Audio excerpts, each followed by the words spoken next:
I seem to be settled. Are they settled? Hey guys, we should be live. It's telling me I'm live. Hey guys, we've got Andy from Pinpoint Magazine on tonight, talking about the UK's Geocaching magazine. Oh, there's my 30 left. No Chad tonight. Chad's on assignment in where is he? Is he in Seattle?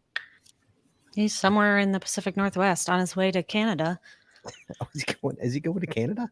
He is. Is that where he's on assignment to? Canada? He's on his way to Canada. Canada?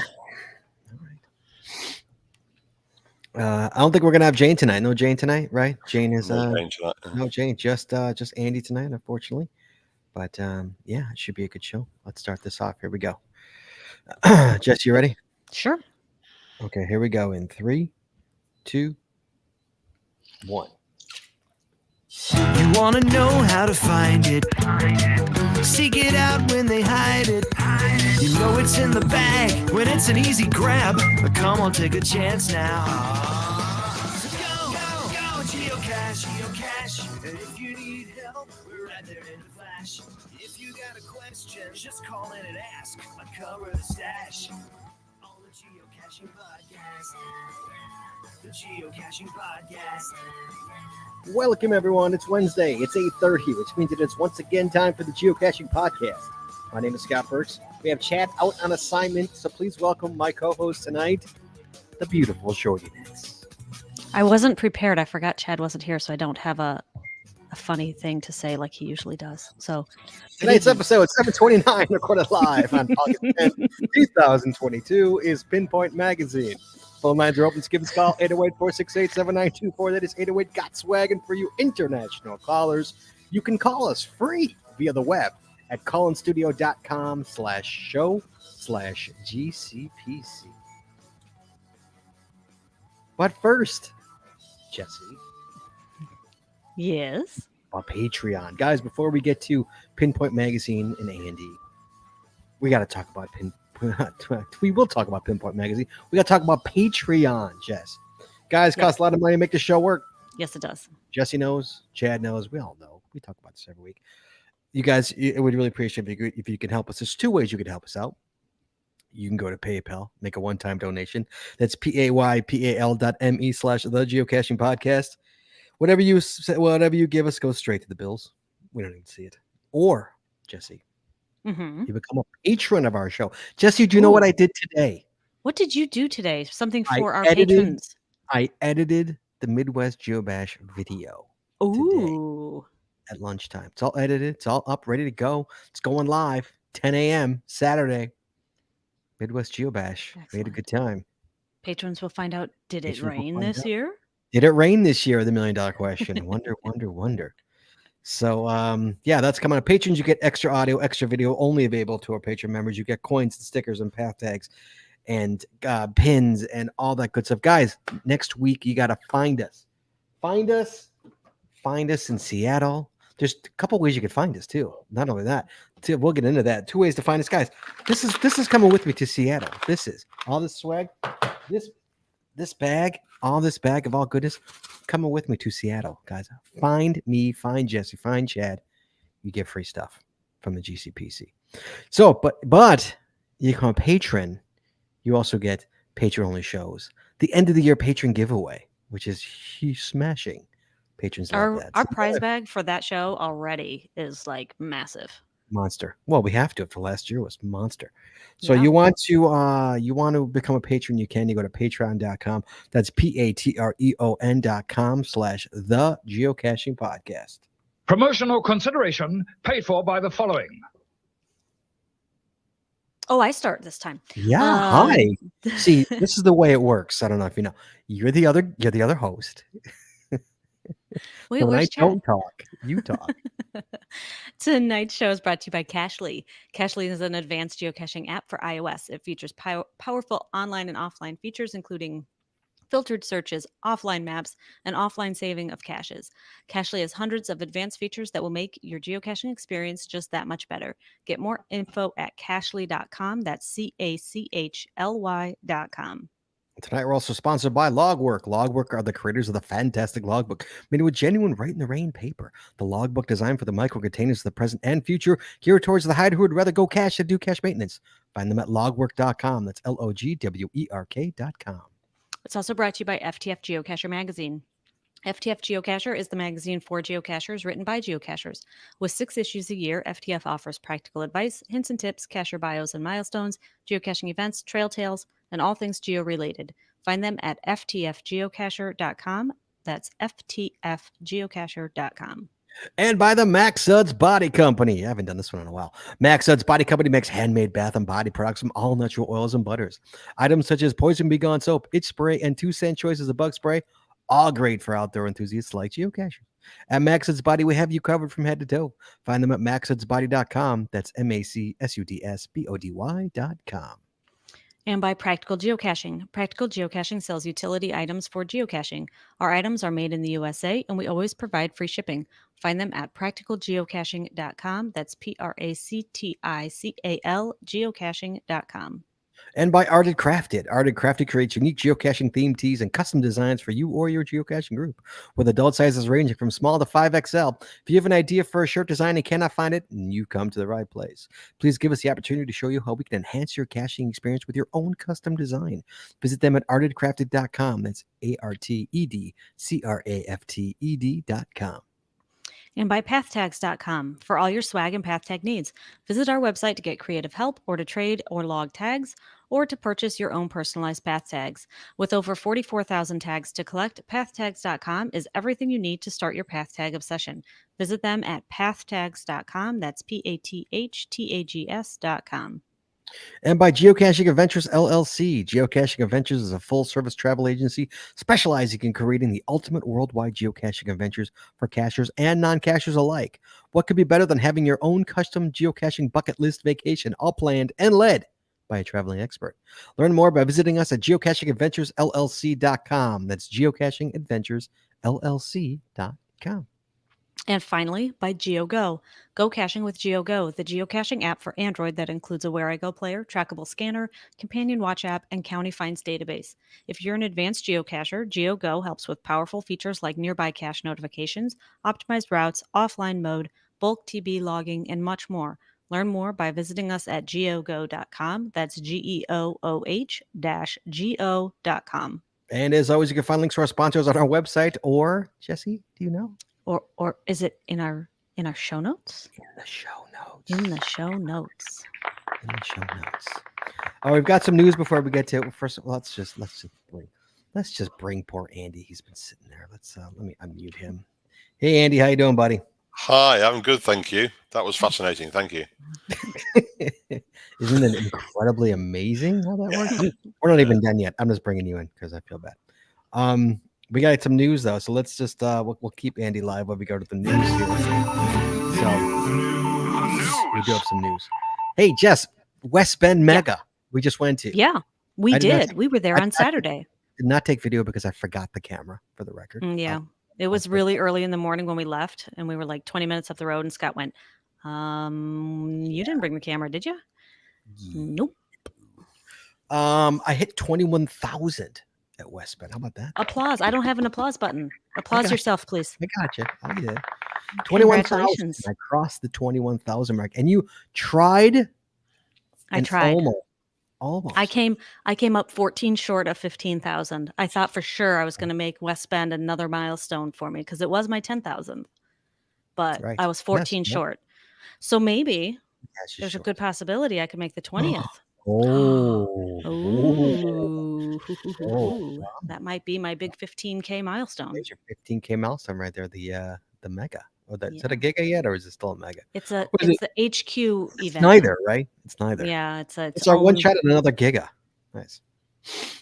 Awesome. Okay. So that happened. A new locationless cast, Jess, is going live. I saw this. That's exciting. Andy, you see this? Does this count for you guys all the way across the pond?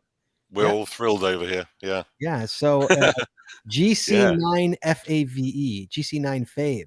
All you got to do is go to GC9 Fave from August 17th, 2022 to December 31st, 2023. So we got like a year and a half to do this thing. Yeah. And you know me, I'll do it quick once it's live. I get it. I'm doing the opposite. I'm going tactical on this. I'm saving it for a day when I'm at a mega, so I can get another. Oh, item. you're going Oh for the yeah. icon? Get the icon. Absolutely. That's the theory. The reality is I'll do it tomorrow or something. Right. Have you guys even have shots at 15 icon days like we do? Like we got a 15 icon day last year. Do you even have a 59 shot? what? We got a 15 icon day. Oh, Do you have a I shot at don't know, that? Do you guys even have 50, shots I at that? don't know. Sure.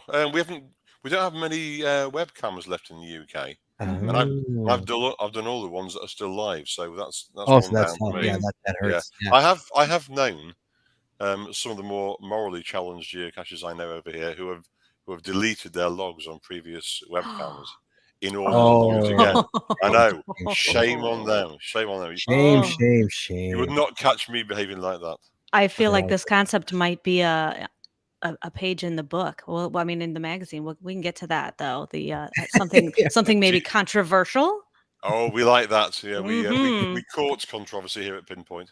That sounds a Um, bit controversial. So yeah, that's interesting. Yeah, but I mean, to get 15 icons, the planets literally have to align.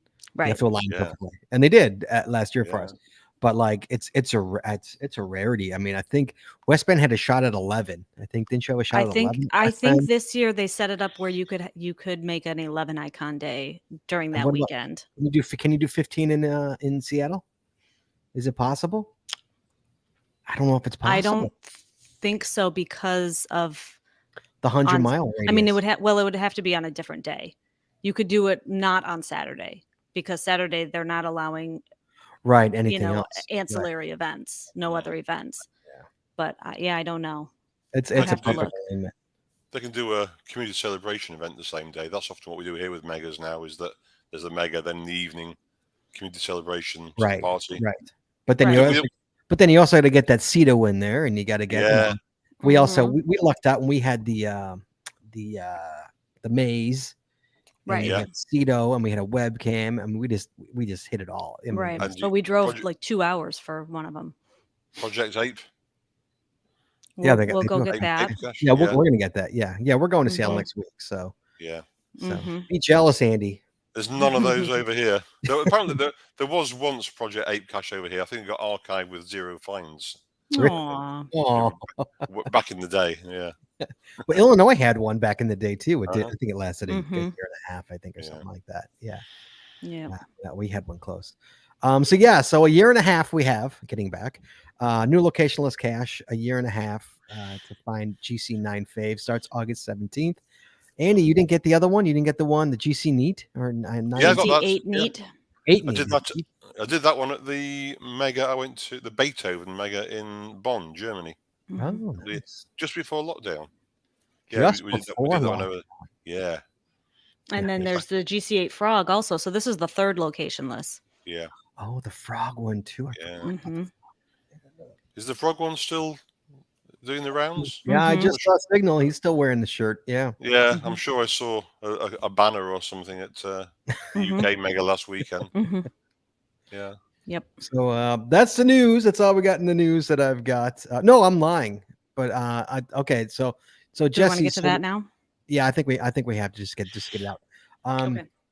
Got an email from a listener saying, "Hey, you guys doing any meetups in Seattle?" And so I looked at Jesse, and Jesse looked at me, and we looked at Chad, and we said, "I don't know. Should we have a meetup?" And so so we're gonna have a meetup. Jesse, you want to talk about the meetup in Seattle that we're gonna Ye- have? Yeah, I'm trying to find here it is. I'm trying to This is find in the the show notes. actual event that I can share in the chat room. So it's not an actual geocaching event because the only day in our schedules that Scott, Chad, and I could all get together in the same location would be on Saturday. So Saturday night, we're talking the 20th of August, after the 20th event, we're going to head back south, back towards the airport. And we are going to have a very informal get together. Anyone who wants to show up, come have dinner with us, hang out, nothing special, literally just sitting around talking, meeting people, gathering. So it'll be Saturday, August 20th, around 7 p.m. Pacific time at a restaurant called Dick's Drive-In on Pacific Highway South in Kent, Washington.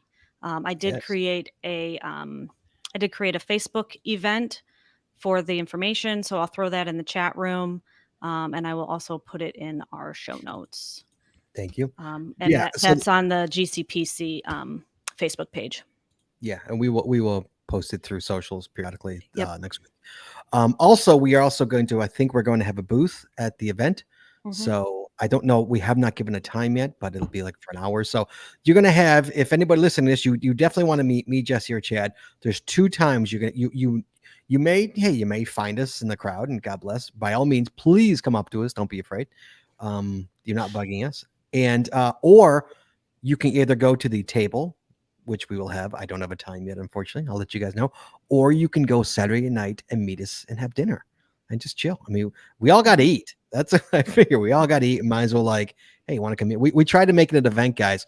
You can't have an event within 100 miles. No events that day within 100 miles of Seattle. 100 miles of Seattle. So we figure we're not going to make a drive 100 miles. So it's just going to be dinner. If you want to come, you don't. Hey, no big deal if you want to come.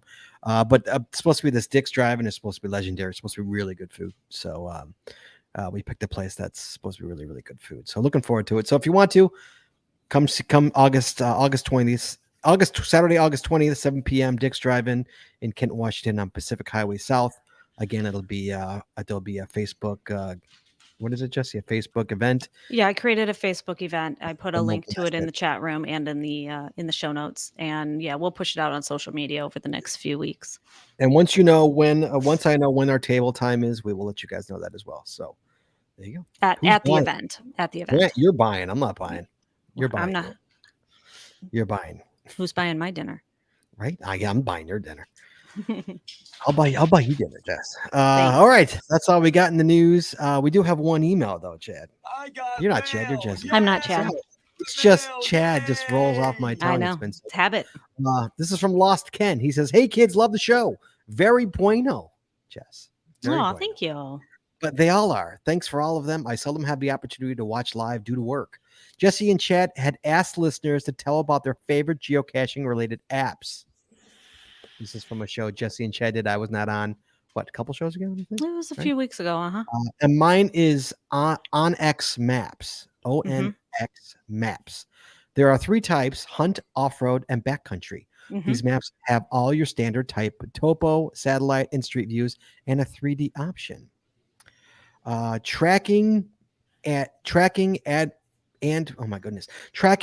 waypoint drops are as well as property lines and landowners with some contact information that was most likely put in for geocachers to be able to get permission before placing a cache. Weather outlooks, live forecast fires, and elevation are also displayed. Jesse, how do you not know about this app? I actually do. I have messed around with it before, and you can view the information on the website as well. I've looked at it specifically because it does have property owners information nationwide. Like property owner information is public information. So you would have to go to that county's website here in the US and search by parcel number or by address, depending on their setup. And it's a total pain. So this website and this app actually allows you to view the property owner information, which is really useful for lots of reasons. But I have messed around with this specifically for that. If you want to continue on reading that. Okay. You do have to pay for access to all of the options, though. That's why I don't. That's why I don't use it on a regular basis, because I don't subscribe, and I think you only get a certain number of free searches. Oh, it does work in the city, so it's useful for urban cachers. Wildfire, road, and trail closures might not be that important where you are, but it's wonderful here in Ohio. Oh, I'm sorry. Oh, Idaho, not Ohio. Idaho. Pardon me. Thanks again for all you do to support our community and hobby. Scott missed you on this one, but Jesse and Chad were very bueno. Aw, thanks, Ken. There you go. So thanks, Ken. So if you guys want to check it out, you can. OnX Maps. It's OnX Maps. Right, OnX Maps. Yeah, and like he said, there are a few different versions of it, so you can pick the right one. Pick the one for trails or for hunting. Or okay, I've never used it before. Never heard of it. I figured I would be shocked if you've never, because Jessie is a map perv, so so she is she's the queen of maps. She loves a good map. I do. So I know. Yeah. Okay, let's get to Andy. Andy, hello, sir. How are you? Hi, hello again. Good to be back. Andy was on the show months ago talking about controversy in geocaching. You wrote an article about it. And while we were talking about that, Andy dipped to me. They're like, hey, I'm putting together a magazine, a UK magazine. I said, that's awesome. When you get your first one, come back on the show and we'll talk about it. And here you are. Here I am. Here I am. Word. Yeah. So, And Andy, delighted to be invited back. Thank you so much for the kind invitation. No, by all means, please. This is the magazine in my hand. I'm holding it, Pinpoint Magazine, issue number 1. I've got in my hand right now. Andy was kind enough to mail it to me. I also have PDF'd as well, but he mailed me a hard copy, so I could see it, so I could see a hard copy. So Andy, let's talk about this magazine. So first of all, let's talk about you. Tell me about you. Tell me about your caching name, your caching. Okay, my caching name. Yeah, my caching name is Tent Man Tent, because I like camping tent, but Tent Man was already taken, so Tent Man Tent it is. Okay. I've been caching just over. Last week was my 16th cacheversary. So way back in the pre-smartphone days, the days when you had to walk 6 miles to find a cache. Sure. All those sort of things. Yeah, back in 2006. Sure. What about me? My background's education. I was a primary school teacher, head teacher. I've worked for charities. I've worked for a university until recently, and now working for a charity again. Doing all sorts of interesting things, but I do like a side project. I do like a bit of a side hustle, and Pinpoint Magazine is my current vice, you say. So there's 2 people involved in this magazine. It's you and it's Jane Spencer, who could not be Jane. here. Yeah, Jane is my lovely and longest and closest friend. You want to hear how we met? You want to hear that story? It's a super interesting. I know the story. It's super interesting, but I'll let you share it because it's really an interesting story. It's a really wholesome story, this one. Okay, so Jane and I have been friends since I was 14. She was 13 when she placed an advert in the Beatles monthly magazine. Look at you, you're dating yourself right now, by the way. Oh yeah, I think. Well, I'm on a geocaching podcast. I think that boat sailed. Okay. So she placed an advert inviting people to write and be her pen friend, Beatles pen friends. And I thought, I'm up for that. So I wrote. Apparently, at one point, she had like 70 people writing to her. 70 people. Yeah, I'll get the exact figure. Loads. Most of them wrote one letter and forgot about it. 2 or 3 stood the course, but I'm still here. That was back in 1980. Yeah, so that's a long while ago. 1980? Is that what you said? 1980. Yeah. 80. Wow. Yeah. Wow. And I know. Yeah. So that was way back then, and we've just been really good friends ever since. You know, we wrote regularly. We started calling each other. Used to go and visit each other. She lived in Boston, which is about 40 miles. That's the original Boston. That's more than 40 miles, Andy. Your actual Boston. Yeah, about 40 miles south of where I am here in Lincoln. Used to go and stay. Became family friends of each other's, and after Jane had left home, I still used to go and hang out with her mum, who was a lovely lady who I miss dearly. We've been friends ever since, and we've got up to all sorts of scrapes and japes and fun things over the years. And she's her work currently. She's an editor, proofreader, publisher. Okay, she ran her own publishing house called Erie Press for a while, but that's her role, and she's. For a long time, she's been persuading me to put together. We should write a book. We should write a pamphlet. We should do something about geocaching because you know all about geocaching, and I know how to do this, and we should partner up on this. And at the time when she first suggested, there was already a UK-based geocaching magazine in existence. We didn't want to go head to head with them. There's not a big enough market over here for 2 magazines to do that, so we didn't. And I instead I diverted my creative energies into the blog, which we talked about when I was last here. But then I forget, probably about 7 or 8 months ago now, we heard that sadly the UK Cache Mag, as it was called, had gone out of business and was no longer no longer publishing, and so we seized the day. Carpe diem. We seized the day, and we got our heads together and mapped out a plan. So what was that magazine? What that was? It was just called the UK Cache Mag. DKK. And how many years did it go? I'm not sure. It had sort of 2 or 3 short runs, I believe, and finally just fizzled out at some point within the last year. And it was beloved by UK geocachers because, well, not only because it was the only one of its kind, and people liked reading about it and liked receiving it, and so we knew there was we had a sense there was not just a gap in the market, but a thirst for a publication. Sure, and so that's what we decided to fill that gap basically, and so Jay and I we met, and beers were drunk, and late nights were had, and literally we wrote the initial plan on a beer mat. You have beer mats in the States, yeah? Mm-hmm. Sure. Yeah, rip the beer mat in half, you get to write on it. Yeah, there's a stationery every pub. Mhm. So yeah, we mapped. I've still got one day on a frame it or auction it or something, I don't know, but we've still got the beer mat. So we started planning out what it was going to be, and what we felt we wanted to do with it, and what might work well, what might take advantage of our own interests, of our styles.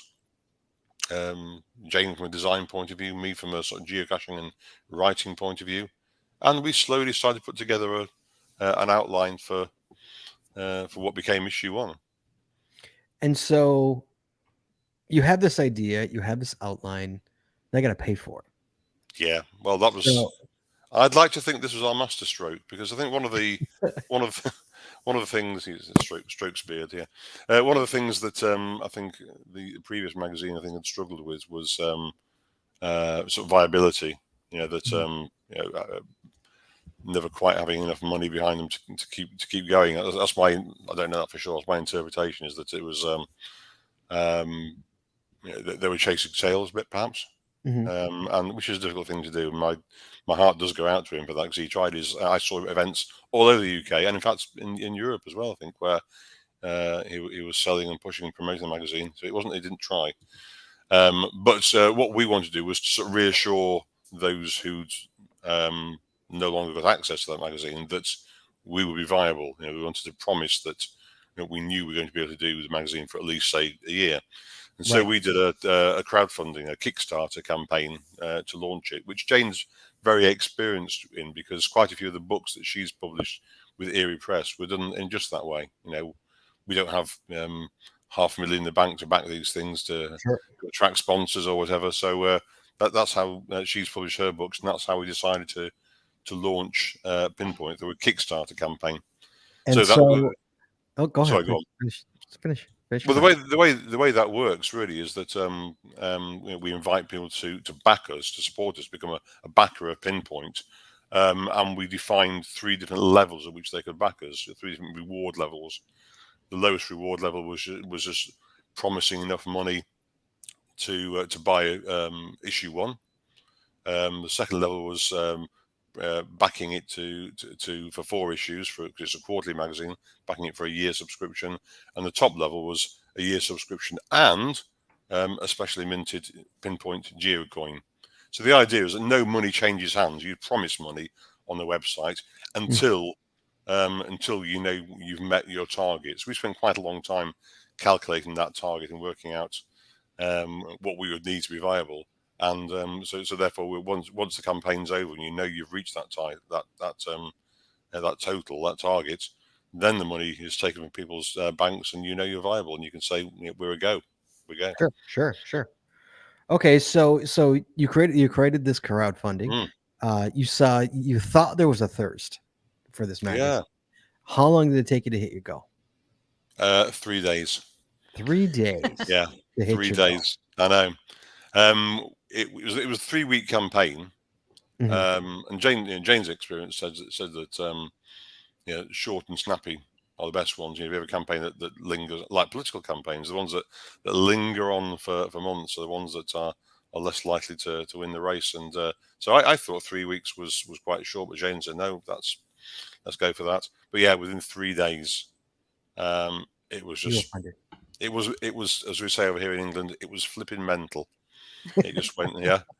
Did you wake up, check your email, and go, no, come on, no? Yeah. It was incredible, and we were thrilled. In the end, I think we just over doubled the target we set. And bear in mind, this was not just a figure we plucked out of the air. We weren't just saying, "Oh, should we go for £1,000?"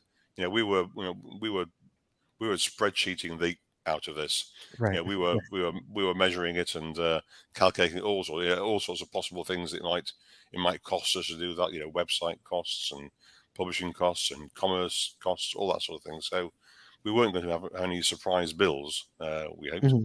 Sure. So when we doubled our target, we knew we were not just going to make it. We were going to thrive for a while at least. So, and it's quite reassuring to be able to say to people, we know. Right, the four. You're getting 8 issues. Is it 2 years now, or is it? Yeah. Oh, so yeah, and that was before we actually started selling it through the website. That was just from the Kickstarter campaign. And so what is it? So is it 4 issues a year? Is that what it is? 4 issues a year. That's what we're going for to start with. Yeah, we don't overcommit ourselves, but right. So it's quarterly. So the first issue, as you know, was mailed out in July. Next one going out in October. So quarterly like that through the seasons. Mm-hmm. So we're calling them summer, autumn, as we call it over here, spring and summer. Yeah. So it's just you and Jane, correct? Me and Jane, yeah. Okay. With the support and help of all sorts of friends who have helped in delightful and very generous ways. But the business, Pinpoint Magazine, is our business, and it's us, the gruesome twosome, the Fab Two. And so, is she the editor, or are you the editor, or are you both the editor? We're both calling ourselves editors. We have a sort of different role, and we different roles. I mean, Jane's eye for the design for a start. She does all the design work on the pages and the cover and the setup. Her eye for detail and layout is phenomenal compared to mine. I think it looks good, but Jane makes it look good. And obviously, I also think I'm a really good proofreader. Turns out I'm not compared to Jane. Especially proofreading things you've written yourself. And I'm sure you found this. You read something you've written, you think, "Yep, that's exactly what I wanted it to say," but you've missed all sorts of things, double words and right, sure, an incorrectly placed semicolon, all that kind of thing. Mm-hmm. Mm-hmm. We're big fans of the semicolon here in Pinpoint. Yeah, we really are. Yeah. We get very excited about a well-placed semicolon. Yeah, the old Oxford comma. It's another favorite of mine too. Oh, we've had that's in our style guide. We've discussed the pros and cons of the Oxford comma. Yeah, our favorite piece of punctuation, and we've made a policy decision to hide at least one of these in each issue of Pinpoint, is the interrobang.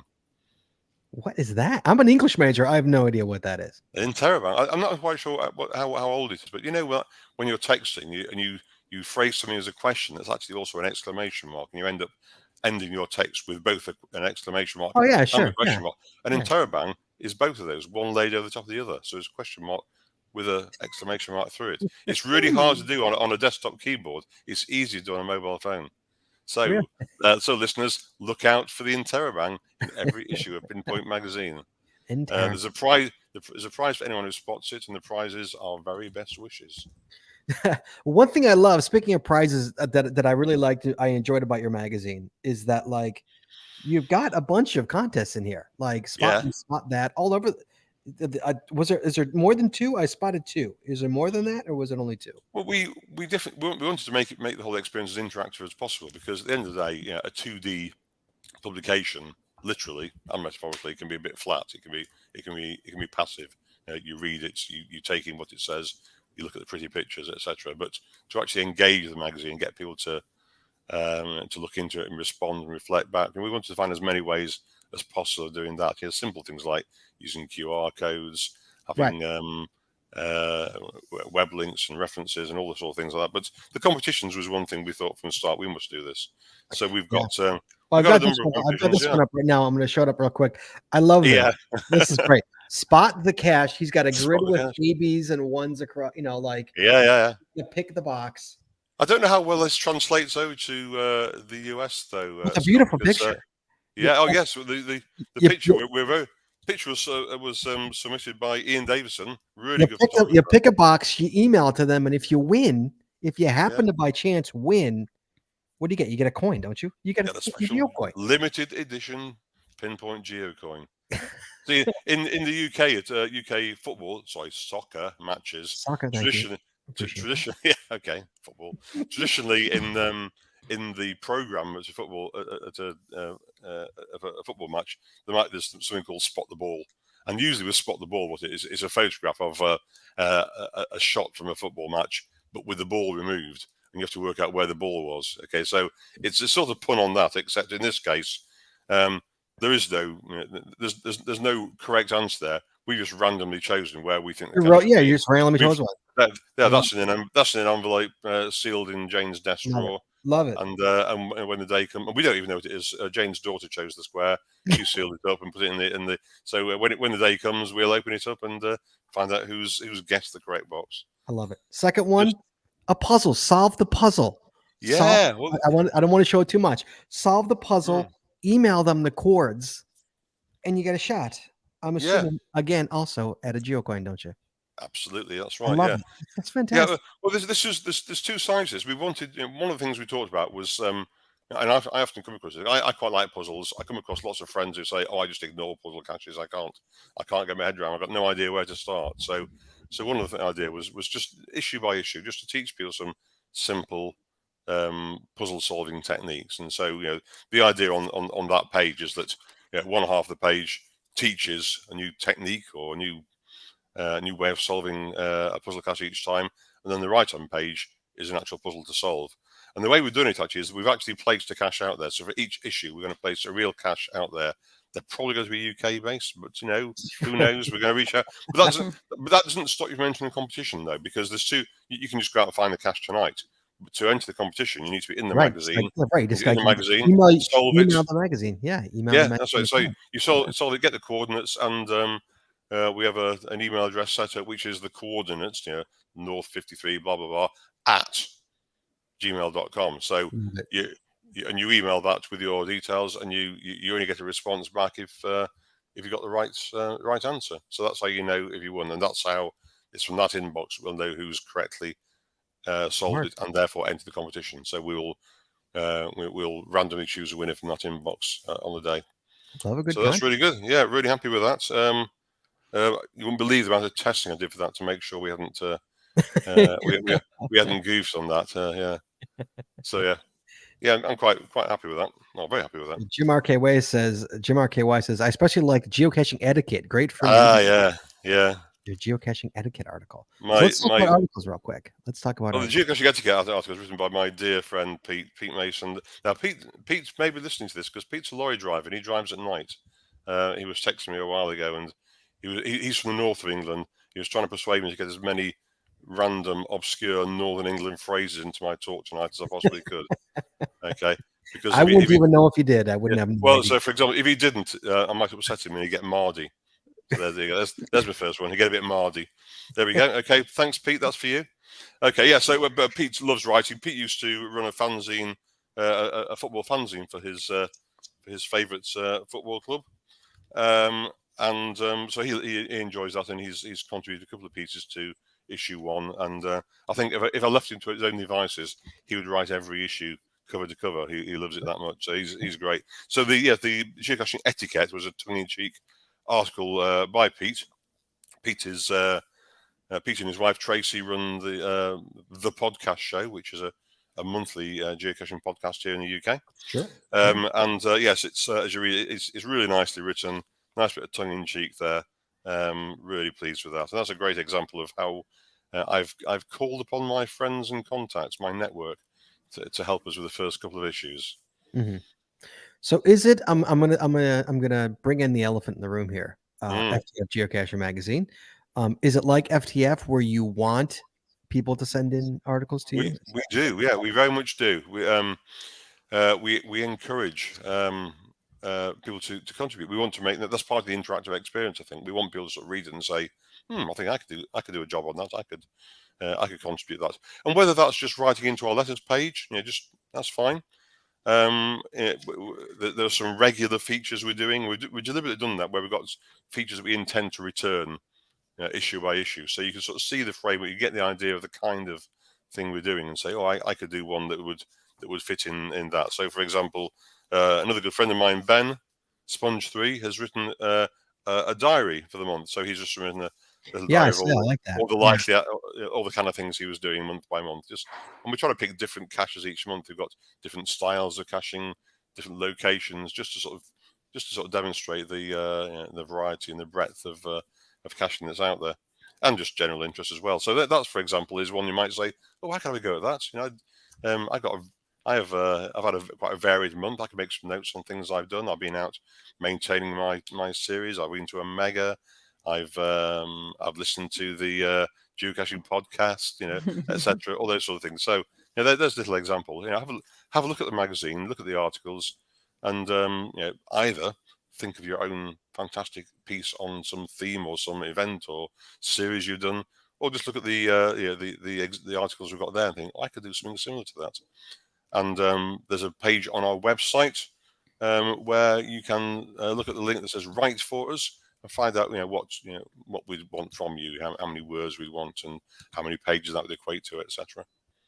And this is for anybody in the US, in the UK, in Germany, anywhere. It's not. I know it's the UK geocaching magazine, but it's really not. Yeah. It's really well. I'm pleased you mentioned that, because although it is UK based, and obviously that's our familiar ground, we are hoping to pursue an international thread through every issue. We want to have that broader appeal. We're not in competition with FTF magazine. We're not trying to take over some international market, but we do want our readers here in the UK to broaden their horizons, to find out what's going on out there. So we've got a nice piece written by Sue all about caching in Germany that she went to. Got a piece from Sarah, who lives in Northern Ireland. Donica in Ireland as well. We've got all sorts of bits and pieces there.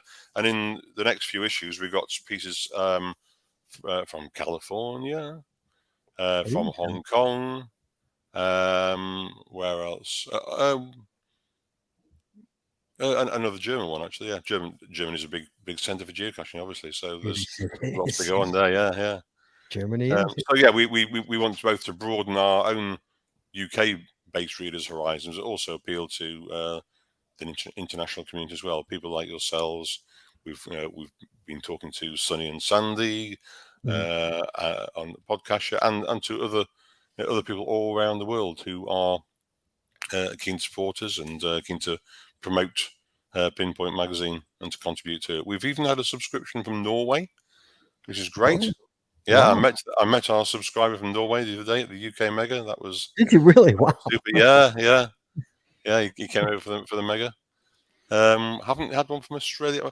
I think I might have a big map in my office and just start putting map pins in every time we mail one out. So if you live in a really obscure part of the world, Pinpoint Magazine's the magazine for you.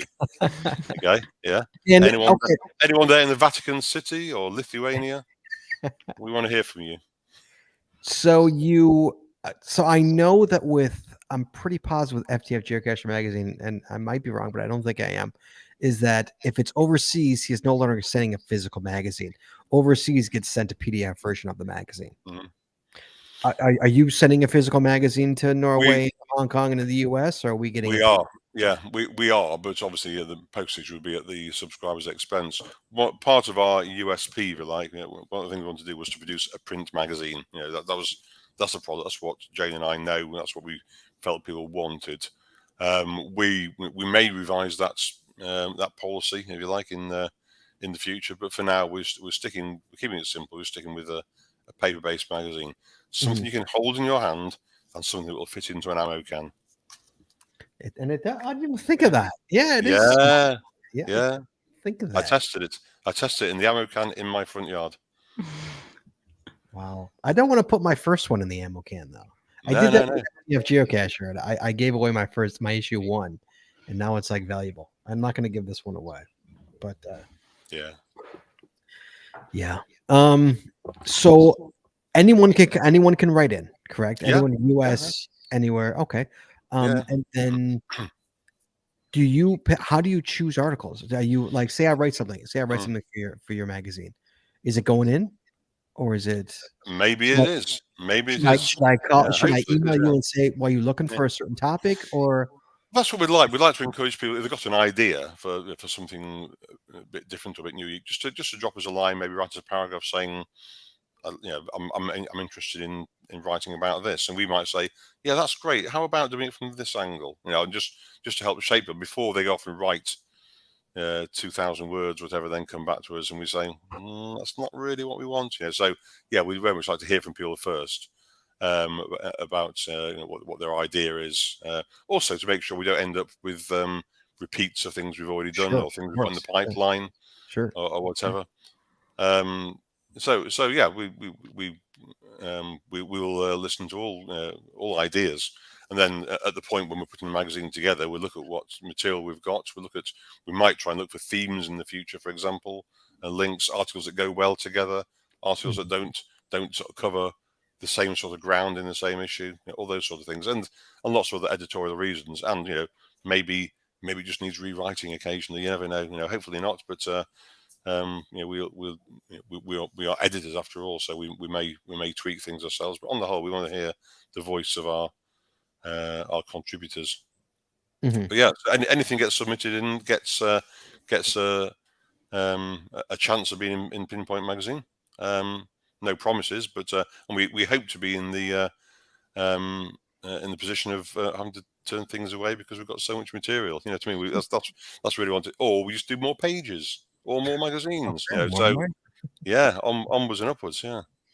And so going back to FTF. So when you first started out, did you look at this? Did you look at? I mean, FTF's been around for 10 years. I think something like that. Is it? I think it predates me and you, Jess. Doesn't FTF Geocache predate me and you? It's been around a long time before me, for sure. Yeah. So you look at a magazine that's been around for a decade. Obviously, he's doing something right. Now you're looking at this magazine, going, okay, do we want to mimic this, or do we want to get as far away from this as possible, or do you not even look at it? Like, I'm just curious, like, because a lot of full things revelation, and full revelation. I've never seen it. And no, and I know it exists. And sorry, FTF magazine guys out there, it's not an yeah. Oh, what did I say? no, okay. No, it's not. When we started putting it together, we had this conversation. Should we look at other magazines? And we thought, well, maybe we'll do that when we've actually established ourselves and got our style together. We didn't want to consciously or unconsciously sort of mimic things that are already out there. So in a couple of issues' time, maybe we'll sit down, look at it side by side, and say, well, what are they doing right that we're not doing? What lessons can we learn here? Because, as you say, they're very experienced. Yeah, he's doing something right, and it's a really one guy. Yeah. It is one guy. So yeah. I was curious about that, whether you were using that as a boilerplate or were you just actually no. We obviously we know it's out there, but we've since we started putting the magazine together, we've consciously just set that to one side and said we'll look at that at some point in the future. We didn't want to be too closely influenced. Okay, Jess, any questions for him? By the way, sorry, I don't have any specific questions right now. I mean, I find this fascinating how it's all come together. And as I'm thinking of questions, Andy, you're answering them. So, I mean, I can't stop talking. Sorry. No, it's perfect. It's perfect. I do see, Scott, you have some more questions. I do. I have a bunch of questions. Keep going. Okay. So we talked about articles. People could send in articles and get it. What about pictures, Andy? What about people? That's to be honest, the hardest part of putting together the magazine so far, perhaps, has been getting good quality pictures. And that's partly because it's very easy to think, oh well, you just get it off Google, can't you? Just get it off the internet. Well, you can't always because you haven't got the right permissions, and we're a professional magazine. We're not going to. Yeah, you can't. We can't do that sort of thing. Right. So there's that. But also, I think sometimes the kind of snaps that you take on your holiday don't necessarily translate well into print. So for example, in a magazine that's only this size, a crowd scene of all 1,200 people who came to a mega, all crammed to a picture 3 inches wide, doesn't really make a very good print picture because you can't see anything. It's all a bit of mush, So nicely put together, nicely framed photos, single items rather than crowd scenes, all those sort of things. And sometimes just the general layout. And I think there's a difference sometimes between someone setting out to thinking to look for a photo, to take a photo for a particular purpose, is very different from looking through all your photos after the mega and saying, "Oh, that one looks okay." I think sometimes if you set to yourself the goal of producing something nice, you get a different sort of response. But and also the quality of the photo. Sometimes people taking photos on mobile phones, Of and you course. can get good quality photos on mobile phones these days. Don't get me wrong. I'm not knocking mobile phones at all, but not everyone has their phone set up for their photos to be high resolution. That's not All even sorts of reasons. that's not even the default. I don't think. I think you actually put it there. I think you live there. First thing I do when I get a new phone is turn the spec up to maximum. Yeah. Right. Yeah. And also, I don't know, when people say, "Oh, I got some great photos I took at an event last year," they're on my Facebook profile. I'll download them, and of course, once they've been on Twitter or Facebook or WhatsApp, they're compressed, and they might look okay on a mobile phone, but the minute you start actually printing them and expanding them, suddenly you lose the quality and they're unusable. So. Where possible, if you want to submit photos, we would love to receive your photos, but can you email them to us rather than send them through social media, because then we get at least the original files then. Okay, so you do take photos as well. Very much so.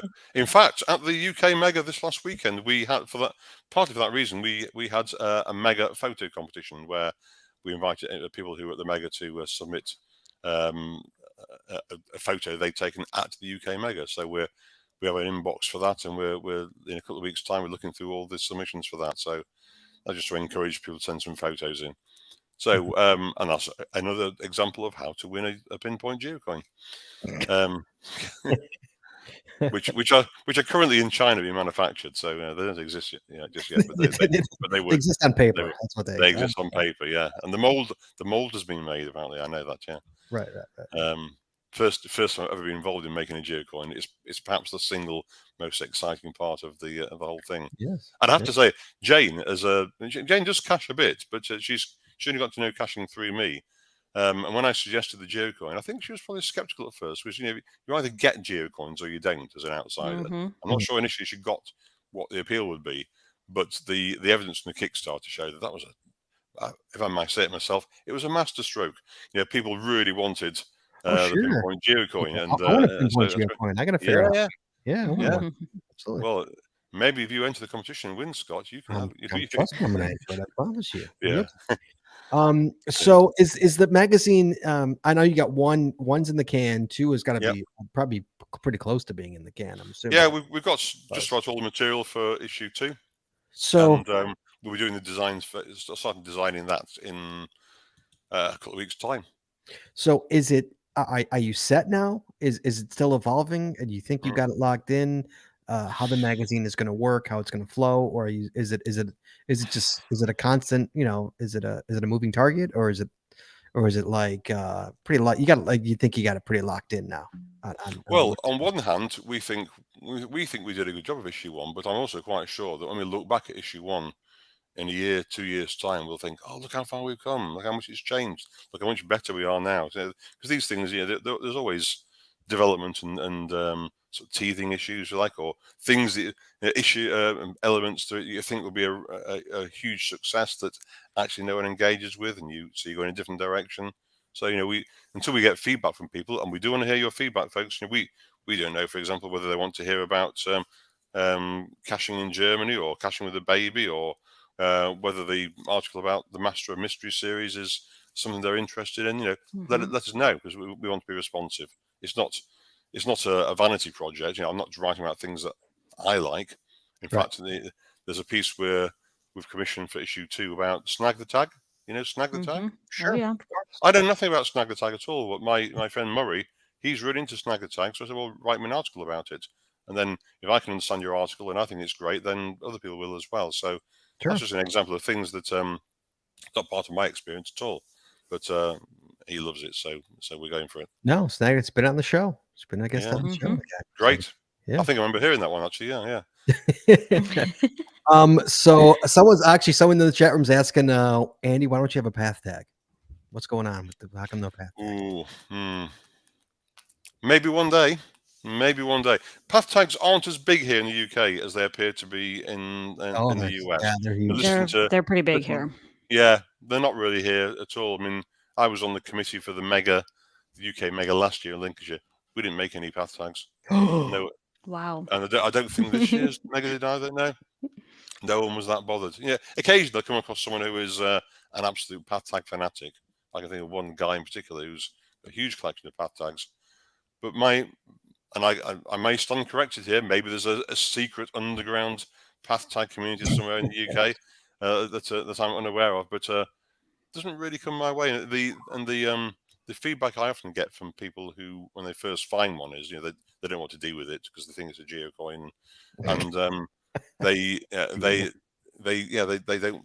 don't get what it is to do with geocaching because you can't do it on geocaching.com and right. that sort of thing. So yeah. I understand. Yeah. But it's just so cheap and easy. It's so it's such an easy giveaway. Yeah, absolutely. I got nothing against them at all. It just isn't really a big thing over here at the moment. Maybe an article in Pinpoint Magazine all about path tags. Right, there you go. Jesse, get on that. Could be the ignition for a huge uptake in Jesse, write an article for Pinpoint Magazine. There we go. Okay. Make it so. Make it so, Jesse Brown. There you go. How much is the magazine? I didn't even ask you. I don't even know. How much is the magazine? You could put UK. I'm sure you don't know US dollars. Now you caught me on the hop. Well, I'm going to keep talking now while I look it up on my phone because I can't quite. Things we've been at the Mega this weekend. We've been selling it at a discount special mega price. So I've got the mega prices in my head. You see. So £6.50 per issue. That includes postage within the UK. £6.50. I know Jesse is looking right now. The conversion rate. I know my wife. So Jesse, am I wrong? Are you looking right now, Jess? So about $5 is that? I know my wife so well. She's checking it out right now. Or £24 a year. £6.50 is almost $8. $8. $8. And then your 24 pounds per year is $29.26, almost $30. Okay. That's including UK postage. Obviously, overseas would be a little more. Non-UK will be more than that. Yeah. So it's like you say $30 for the UK, and for US it'd probably be I don't know what would you call it for $40 maybe $40 here, $45 here. I guess I'm going to check right now. I'm going to calculate shipping to Chicago. If I was better prepared, I'd have looked this up before. That's all right. I dropped that one out. Yes, it's not your fault. Jesse's checking right now.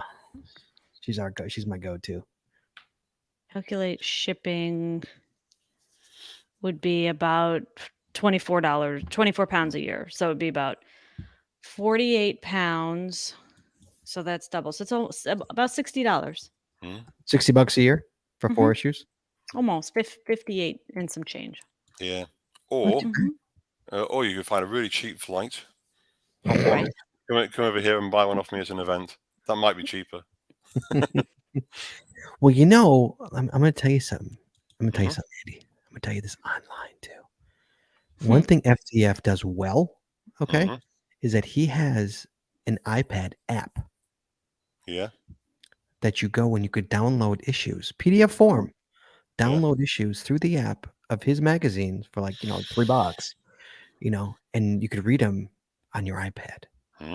I love that because I'm not a magazine guy anymore, and now I'm an iPad guy. So just the fact that I can take it and I can zoom in and look for Spartacus and stuff. It's nice. It's just a thought there. It's logged away. Thank you for your contribution. Especially for us overseas guys. So I can get your magazine for cost or for your price, and it just gets downloaded to me. Automatically. Yeah, we're conscious that if our overseas appeal expands, that might become a bigger issue for us than it is at the moment. So we'll return to that conversation. No, I love the fact that you have a magazine. I applaud another geocaching magazine. FTF has had the market for years, so it's Mm. okay. You know what? Competition is always good. I'm But always, it has the market where you are. It's not widely known over here. I don't think though. FTF magazine. No. Oh, it's known here. Yeah. Yeah. UK geocachers wouldn't really know it. I don't think some of them may, but I don't know UK. Yeah, here it's pretty big. Yeah. Yeah, in terms of like people have heard of it. It's yeah, usually absolutely. who haven't heard of it. So, And Jess, I'm delighted that FTF Magazine are sponsoring the episode of the of your show that I'm featuring on. Hi guys. yeah, I won't talk to you. Yeah, I won't. No, I'm sure he would love to talk to you. I know. Yeah. He's a really good guy. Really, Yeah. High five to that guy. Yeah. Yeah, he's a really good guy. Okay, that's all literally all the questions I had for you. How much of the magazine was the last one? And I have, will I get it shipped overseas? Do I get a PDF version? You tell me I get a shipped one. So so you tell me I'm good. So I will get so guys, if you order the magazine, you will literally get a magazine sent to you from the UK. Jesse, any other questions you have, Jess? Anything No, I else? don't have questions. I mean, I enjoyed reading it. I really like the puzzle aspect of it. So I hope that stays as sort of an underlying theme. I enjoy the articles and honestly, I enjoyed the size. I didn't even think about the fact that it fits in, that it would fit in an ammo can. Like that's just that concept is fantastic. Yeah, guys, I'll show it to you again. The size here. Here is But- the size. Yeah. It's about it would be like a half sheet of paper here in the States. A5.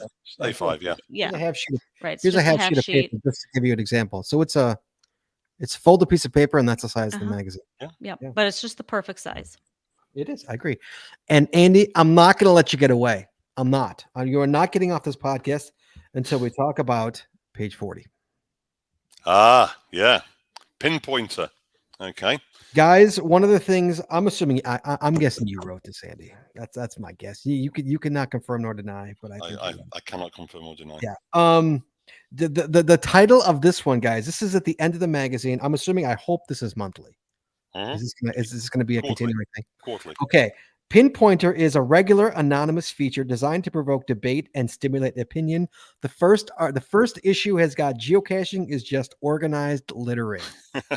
Fantastic. This is Deliberately a great provocative title. Yeah. If you don't think I'm going to send you articles from my point of view on this stuff, because I love controversy, especially when it comes to geocaching, and I love it. So talk to me about this article. Well, it's inspired by some of the broadsheet newspapers in the UK here, who often have sort of anonymous editorial pieces where people will write what they really think without fear of the end of their career or whatever. I don't mean to do things which are libelous or anything controversial in that extent, but just to sort of be able to not have to put together a balanced article. Just say, no, actually, this is what I think. And just to give a line on some aspect of geocaching, and I kicked it off with I've given the game away there. It was me. I knew it was you. I'm new to this. Yeah. Geocaching is just organised littering and just making the point. And we've had all sorts of other suggestions from people about things they might want to write, which might just ruffle a few feathers. And that's the whole point. We're not trying to upset people. We're not trying to insult or hurt. And the other thing, there's nothing hurtful in this at all. No, it's not. It's a great article. It's really a good article.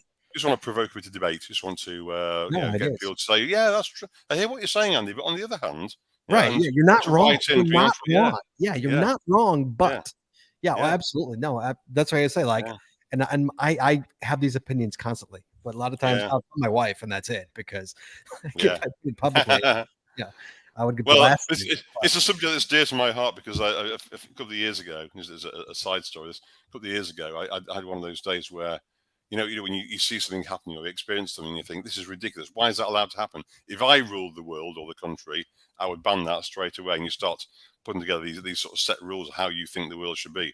And I started writing these things down. I should do it as a blog sometime, and I call it my manifesto. And it's got all sorts of things there that when I eventually and inevitably sweep to power, what will happen to the world? Things like total ban on celery, for example. It's a ridiculous vegetable. Things like and the idea that although under my rule, cars will continue to drive on the left in the UK, but lorries will drive on the right. Okay, yeah. So that's the way my mind works. These sort of things. That's kind of the genesis of Pinpoint. To just sort of say, if you had sway over all of this, what would you do? What's your view on this? Have you got a view which differs from the majority? Right. And it's not right and it's not wrong. It's just exactly. No, and that's a lot like, that's how I knew you wrote this, because like I said, I found your blog by accident and just before on the show, and I read your stuff and I'm like, I have to meet this guy, because this guy has got just great views on things. And I got to meet him, and I sent Andy an email and I said, you got to come on my show, and he agreed, and I picked an article, and why don't you pimp out your blog while you're on this show real quick? Well, my understanding of my blog's been a bit fallow of late, because my attention's been on the magazine. But you've got some great articles there. It's still archived. Well, as I said when I was on your show the other week, the genesis of my blog was just that I'd written articles for other magazines and guest blogs for other blogger sites and things, and I had this sort of collection of things I'd written, didn't really know what to do with them. So initially, my blog was just like a repository for all these things I'd written, and then I started writing new stuff, and then eventually, obviously, we came to do Pinpoint. So my attention's more diverted towards that. I'm going on. I'm off to France next week on holiday. Maybe I'll write a blog post about caching in France and get that going again. No, it was. I really enjoyed the blog, and I'm like, I got to meet this guy. This guy, me and him would get along. I got to meet this guy. Oh yeah. So, we will drink beer together one day, the three of us. So Andy, it's always a pleasure to talk to you, my friend. Always. You both. Yeah. I know it's super late there, and I appreciate your time, guys. This is live. It's like, not super late. It's super early. It's like 3 a.m. It's half past 25 to 4 a.m. It's pitch black out there. Wait. A question in the chat room. Do you have lamppost caches in the UK? Just out of curiosity. Not in the same way as you do in the States. The first time I found a cache in Florida, it was a lamppost cache, and it took me. I was there for a fortnight. It took me the whole fortnight to find it, with lots of help, because we don't have lampposts with those skirts that you lift up. Ours are just concreted or bolted into the ground. This idea that part of the lamppost moves and there's things underneath it. Breathtaking, mind-blowing. Yeah. The world has never looked the same since. Yeah. So we don't really have those, but we probably have other things over here that you don't in the States. And I can't think of an example offhand, but yeah. We do not. The LPC does not exist in the UK. That's fantastic, Andy. Always a pleasure, sir. Always a pleasure. And to you guys, both, yeah. Pinpoint Magazine, please subscribe to it. Let's help our friend Andy out here. It's a great magazine. Well, let's hear from you too. Write in. Yeah. Oh, yeah, and write in. Yeah, he wants you to write in too. So you go to pinpointmag.co.uk. Yep, pinpointmag.co.uk. Or on Facebook. Yeah, Geo Pinpoint on Facebook and on Twitter. Yes. Find us there. Engage with us. All right, Andy, you stay put. All right, you stay right there. We'll get you right back. Hold on a second. Jess, next week. We've been living this show for the past couple of months. Yeah, all summer. Chad's still gone. He's still at the Mega. So Jesse and I are talking about car and tent caching tips. So we're going, not caching tips. Sorry, not caching. Car and tent camping. I put caching tips. Camping tips. I had caching on the brain. Your fingers automatically type those words. Literally, they do. So car camping, tent camping, tips for that. Jesse and I have been camping all summer long, and we have learned a few things. So we're going to teach you guys. You want to know how to car camp, guys? We're going to help you out. You want to know how to camp with a tent for caching? We're going to help you out. That is next week's show, guys. So we look forward to it. Jesse and I have been living it all summer. Yes, we have. So it's going to be a good time. So that is next week's show. Andy, thank you so much for coming on. Jesse, always a pleasure. Chat room, thank you so much, guys. You've been awesome. So let's close this show out. Here we go. Please join us every Wednesday night at 9:30 Eastern, 8:30 Central as we stream live on Facebook, YouTube, Twitter, and on our website, geocachingpodcast.com. The archived video versions of our podcasts are available on our website or on our YouTube channel, and the audio versions are available on your favorite podcatcher. If you'd like the show, please head over to Apple Podcasts and rate, review, and subscribe. We'd really appreciate it. It really helps the show when you do. If you prefer to watch the show, make sure you click the subscribe to get notified button to know exactly when we go live. And hey, if you haven't already, please consider becoming a patron of our show. With tiers starting as low as $3, you get a ton of additional information, extra video, extra audio, only available to our Patreon members. Please head on over to patreon.com today and subscribe.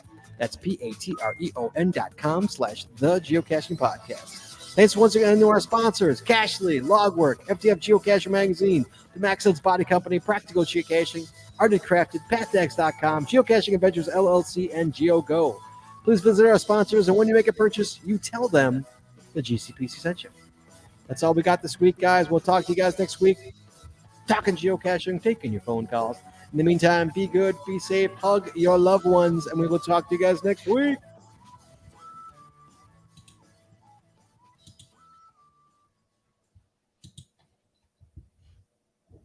And we are clear. There we go. Hold on, Andy, let me throw you back on there. I'll unmute you. Ooh, Tony says his card is denying it right now, flagging for suspicious activity. Oh no. Fantastic. Tell him to message, just to email me. It's him to email what? Email you what? His card number? Yeah, well, yeah. No, don't do that. Don't get me started about that. Of all people, you don't want to send me your card details now. Right? No, I know, right? Keep trying, Tony. Keep trying, Tony. All right, guys, thank you so much for being live on the show, and we appreciate you very much. I enjoyed that. Really enjoyed it. I feel wide awake actually now. Thank you, Andy. Which is worrying when I start work in about 5 hours time. Yeah. Wait, Andy, stay right there. Do not leave. Hold on one second. Let me just get offline here. So everybody, again, we are doing a meet and greet on Saturday, August 20th at 7 p.m. Dick's Drive-In. It'll be all over social media. It'll be blasted. And also, you'll get one more chance if you want to actually meet us and know where we will be. We'll also, again, we'll be in the tent during at the actual celebration. We don't know when. We don't have our time yet. We're still waiting on our time, but we will be there if you want to meet us there too. So thanks, guys. We'll talk to you next week. You be well and you be safe. Bye-bye.